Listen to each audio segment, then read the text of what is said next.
तुम्हारी कब्र पर आऊंगा इरफान। तुम्हारी कब्र पे आने का वादा है मेरा, पर मैं तब आऊंगा जब फातिहा पढ़ चुका होगा। लोगों की भीड़ तुम्हारे और मेरे बीच से हट चुकी होगी और कुछ रहेगा तो एक सच से भी ज्यादा सच्चा सन्नाटा जो तुम्हारे और हमारे दरमियान होगा। मैं पूछूंगा कि तुम जो भी थे इतने शानदार कैसे थे।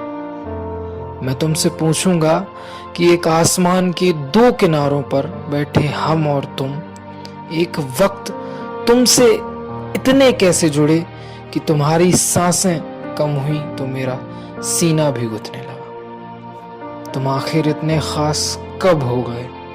फिल्में मैंने 1000 देखी हैं, अदाकार भी लाखों होंगे, पर सच पूछो तो उनमें से बहुतों की मौत का इतना दुख नहीं होगा जितना तुम्हारे चले जाने का।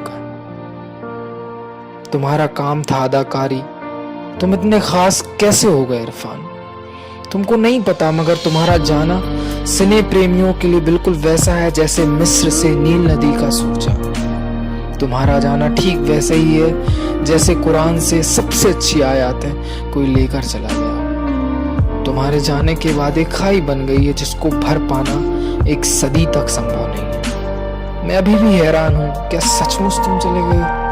अगर हाँ तो फिर ऐसा क्यों लग रहा है कि अभी कल के अखबार में तुम्हारे जाने की खबर को अफवाह कह दिया जाएगा? तुम क्या जवाब दोगे इन सवालों का? तुम बस मुस्कुरा के रह जाना। तुम तो कहते थे कि नींद माशूका की तरह होती है, वक्त ना देने पर बुरा मान जाते हैं। उसे इतना भी वक्त क्या चाहिए कि तुम हमेशा के लिए सुला के चली गई? तुमने अभी हाल ही में तो कहा था कि किस्मत की एक खास बात है कि वो पलटती जरूर है। कम से कम अपनी बात सच साबित करके तो जाते।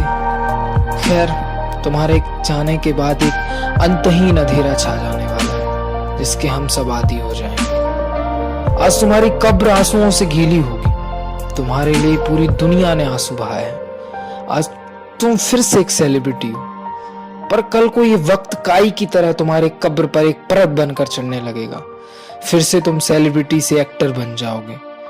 मैं तुम्हारी कब्र पे तब आऊंगा इरफान, तुम्हें यह बताने कि कभी कभी याद ना आने का मतलब भूलना नहीं होता। फिलहाल तुम सफर पे हो, किस ओर जाओगे ये मुझे नहीं पता, पर तुम्हें पाकर हर जगह जन्नत हो जाएगी।